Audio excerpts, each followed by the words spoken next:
दोस्तों नमस्कार, Atul study point पर आपका स्वागत है। आज हम लोग राजस्व लेखपाल भर्ती परीक्षा के लिए प्रैक्टिस सेट 4 का अध्ययन करेंगे। आवश्यकता से अधिक धन के त्याग का क्या अर्थ है? उपरिग्रह, सपरिग्रह, अपरिग्रह या परिग्रह क्या है? तो इसका अर्थ है सपरिग्रह। आवश्यकता से अधिक धन के त्याग को सपरिग्रह कहते हैं। दूसरे प्रश्न पर चलते हैं। रमेश गिर पड़ा, इस वाक्य में गिर पड़ा क्या है?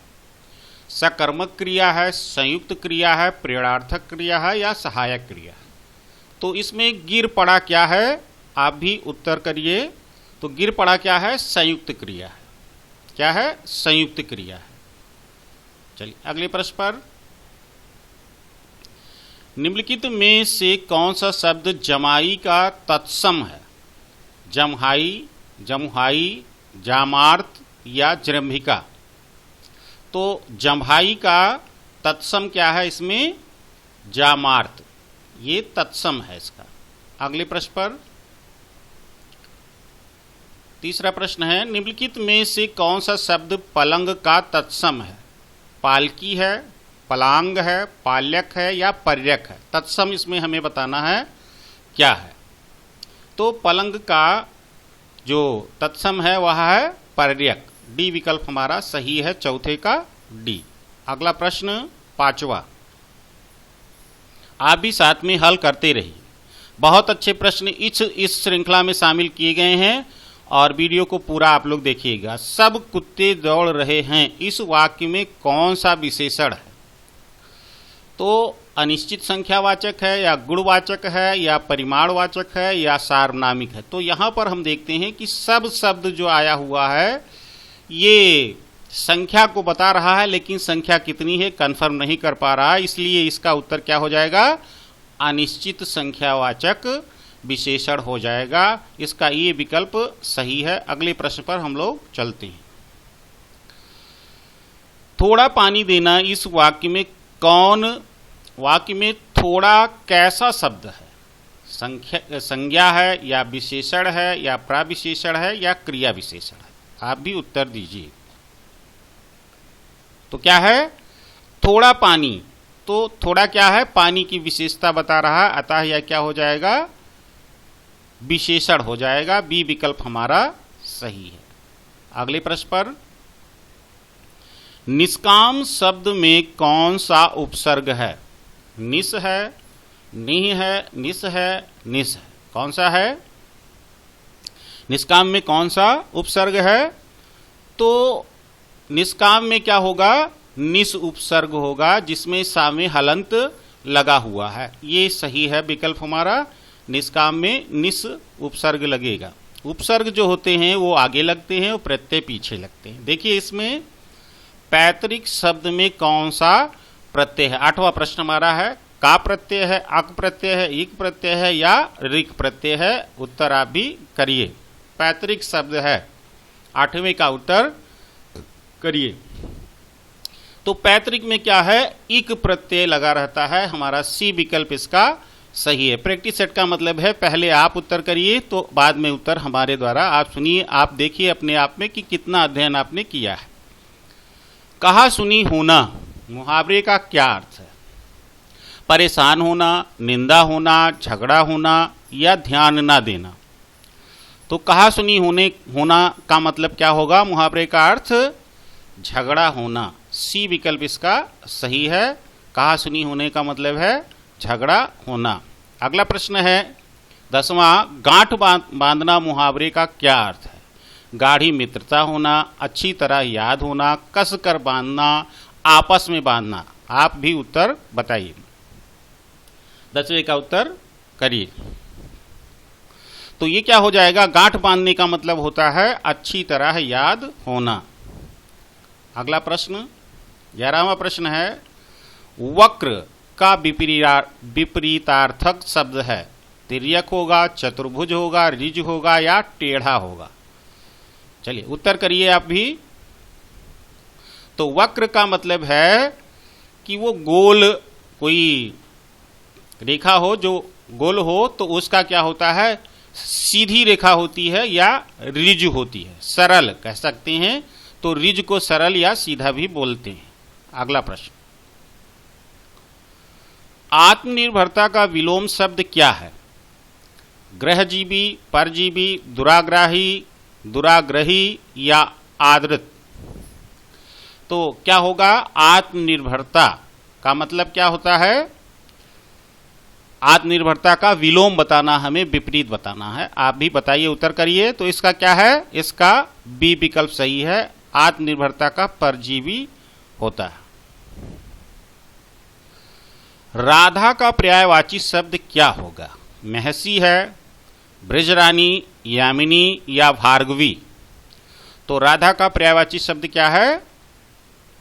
ब्रज रानी। बी विकल्प हमारा सही है, 13 का बी विकल्प बिल्कुल सही है। अगला प्रश्न, यामिनी का पर्यायवाची शब्द क्या होगा?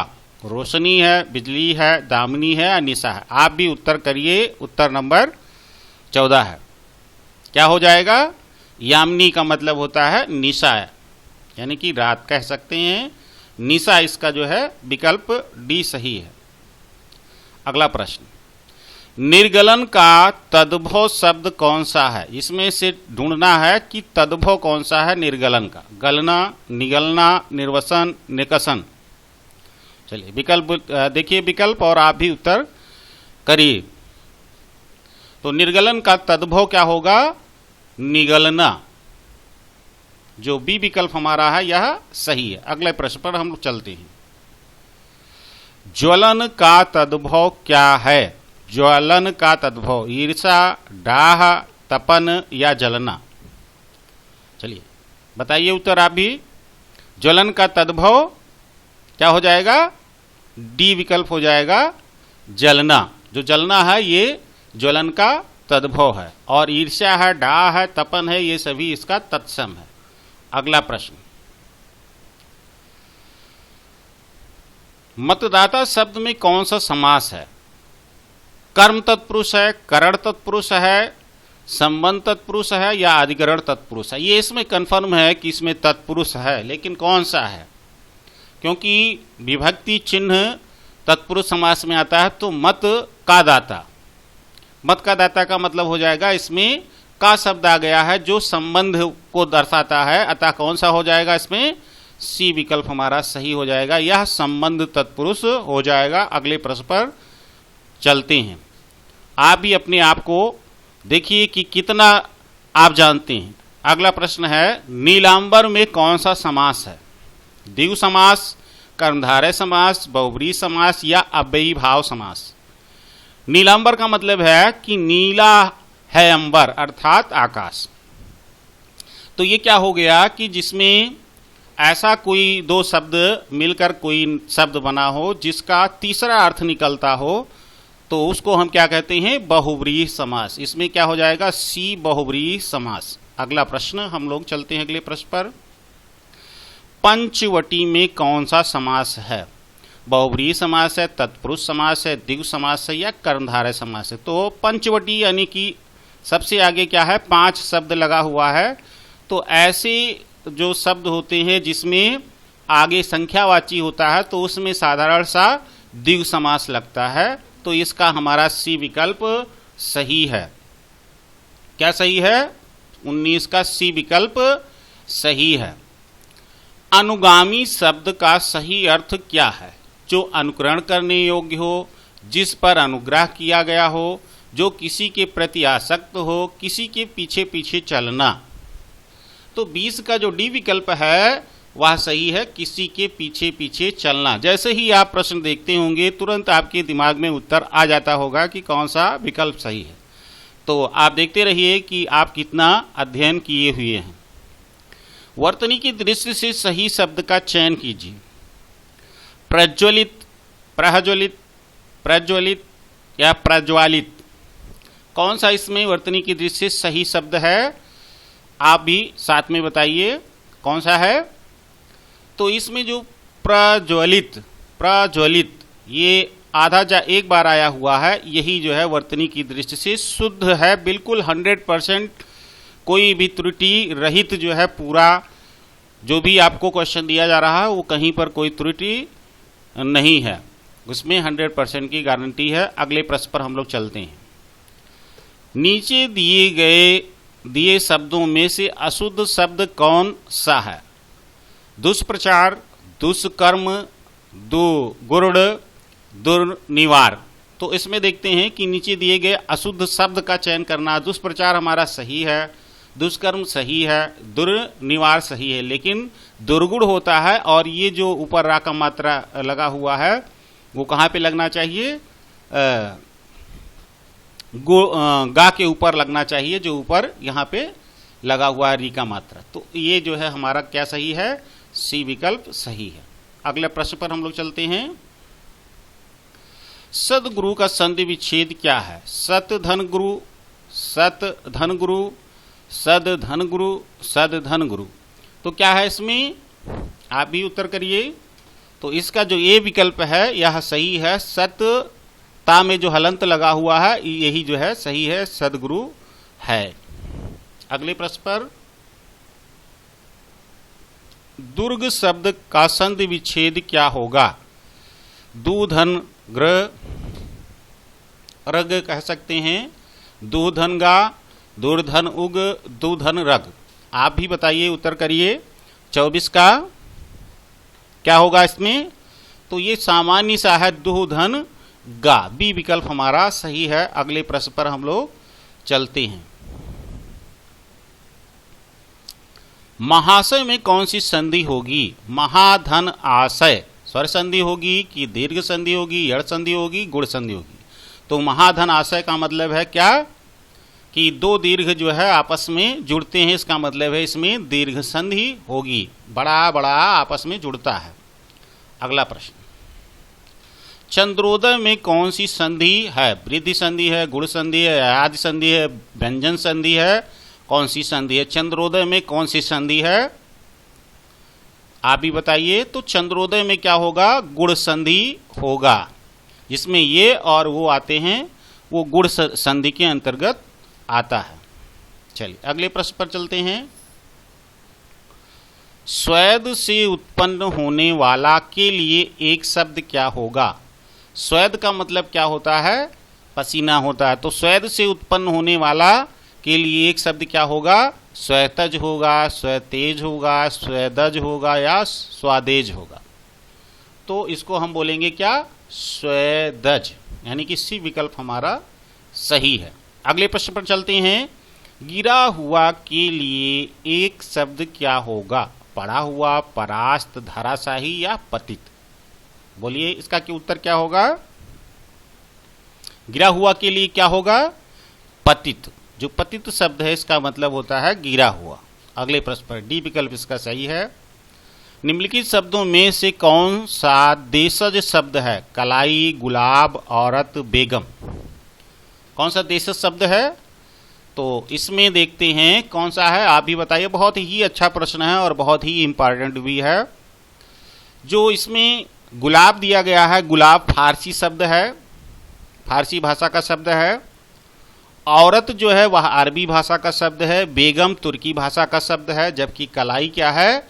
ये देशज शब्द है, यानी कि ये विकल्प हमारा इसमें सही है। बहुत अच्छा प्रश्न है। अगले प्रश्न पर चलते हैं। निम्नलिखित में से कौन सा शब्द देशज है? डोंगा है, तंबाकू है, गजट है या चेचक? उत्तर करिए।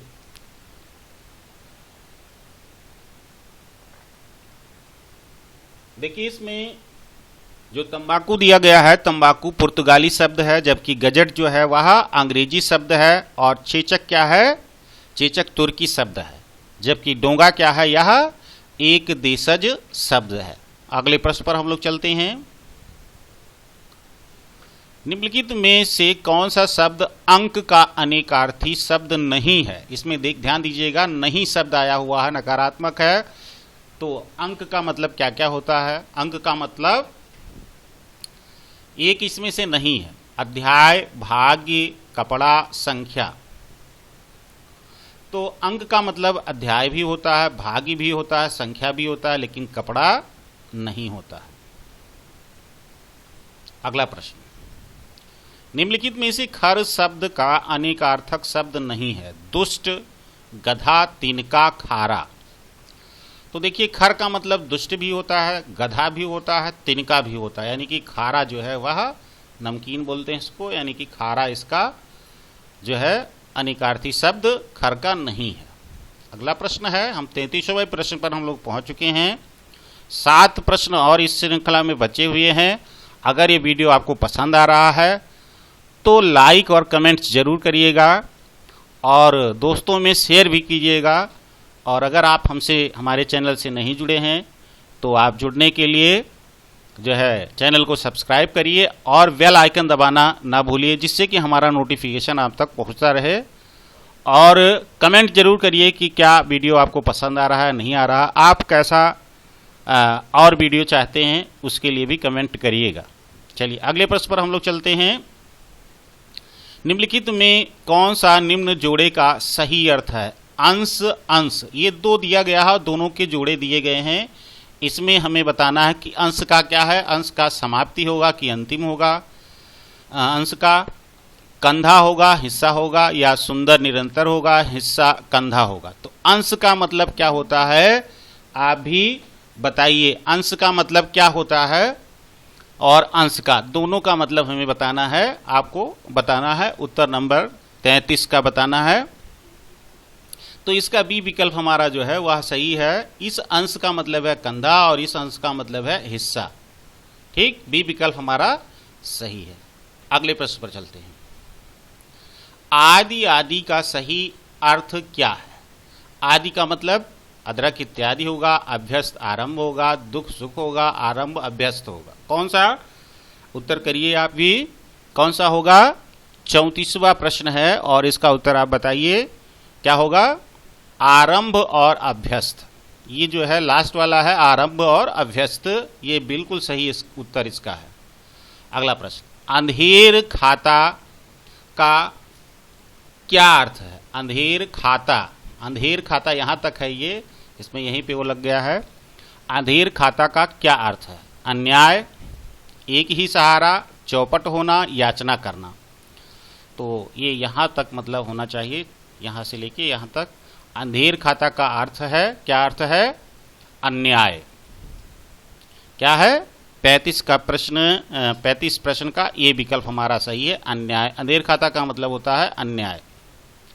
अगला प्रश्न, अन्न लगना का अर्थ क्या होगा? का क्या अर्थ होगा? तो अपना काम निकालना, स्वास्थ्य बिगड़ना, स्वस्थ रहना, अनाज पाना। क्या होगा? अन्न लगना का मतलब क्या होता है? उत्तर करिए आप भी, क्या होता है? स्वस्थ रहना। सी विकल्प हमारा सही है, स्वस्थ रहना। अन्न लगना का मतलब है स्वस्थ रहना। देखिए अलंकार, सारे जो भी इसमें जो आपका सिलेबस है, सारे सिलेबस से प्रश्न शामिल किया गया है। फूले का सकल मही छाई, जन वर्षा ऋतु प्रकट बुढ़ाई। उपर्युक्त पंक्तियों में कौन सा अलंकार है? उपमा अलंकार है, श्लेष अलंकार है, उत्प्रेक्षा अलंकार है, या रूपक अलंकार है? तो इस पंक्ति को अगर हम ध्यान से देखते हैं तो एक शब्द आया हुआ है यहाँ पे जनु। तो ऐसी पंक्ति या ऐसी लाइनें या ऐसे छंद जिसके अंतर्गत जनु जनु, जनु जनु, मानो मनो इत्यादि शब्द आते हैं, जनु जानो मानो इत्यादि शब्द आते हैं, तो वह उत्प्रेक्षा अलंकार का चिन्ह होता है या सिंबल होता है। तो यहाँ पर जनु जो लगा है वह उत्प्रेक्षा अलंकार को दर्शाता है, यानी कि हमारा सी विकल्प है इसमें सही है। अगले प्रश्न पर चलते हैं। आचार्य अभिनव गुप्त और मम्मट ने रस के कितने प्रकार बताए हैं? अभिनव गुप्त और मम्मट, इनके अनुसार रस 7 प्रकार के होते हैं, 8 प्रकार के होते हैं, 9 प्रकार के होते हैं, 10 प्रकार के होते हैं। कितने प्रकार के होते हैं? तो अभिनव गुप्त और मम्मट के अनुसार कितने प्रकार के होते हैं? 9 प्रकार के रस होते हैं। अगला प्रश्न, ये 39वां प्रश्न है। निम्नलिखित में कौन सा रस का मुख्य अवयव है? भाव पक्ष है, विभाव पक्ष है, अनुभाव पक्ष है, या उपरोक्त सभी? जो रस का मुख्य अवयव होते हैं वो 3 अवयव होते हैं, भाव पक्ष होता है, विभाव पक्ष होता है और अनुभाव पक्ष होता है, यानी कि इसका डी विकल्प हमारा बिल्कुल सही है, उपर्युक्त सभी। अगला लास्ट प्रश्न ये हमारा है, चौपाई में कितने चरण में कितनी मात्राएं होती हैं? चौपाई में कितने चरण में कितनी मात्राएं होती हैं? चौपाई में प्रत्येक चरण में कितनी मात्राएं होती हैं? 11 मात्रा होती है, 16 मात्राएं होती हैं, 13 मात्राएं होती हैं, 24 मात्राएं होती हैं। तो जो चौपाई होती है उसमें 4 चरण होते हैं और प्रत्येक चरण में 16 मात्राएं होती हैं। इस तरह से ये हमारा लास्ट प्रश्न था और इसी के साथ वीडियो समाप्त होता है। अगर वीडियो आपको पसंद आता है तो पुनः मैं आपसे कहता हूं कि आप हमसे जरूर जुड़िए और चैनल को सब्सक्राइब अवश्य करिए, बेल आइकन भी दबाइए, वीडियो को लोगों में शेयर करिए और लाइक करिए, कमेंट करिए। चलिए, धन्यवाद।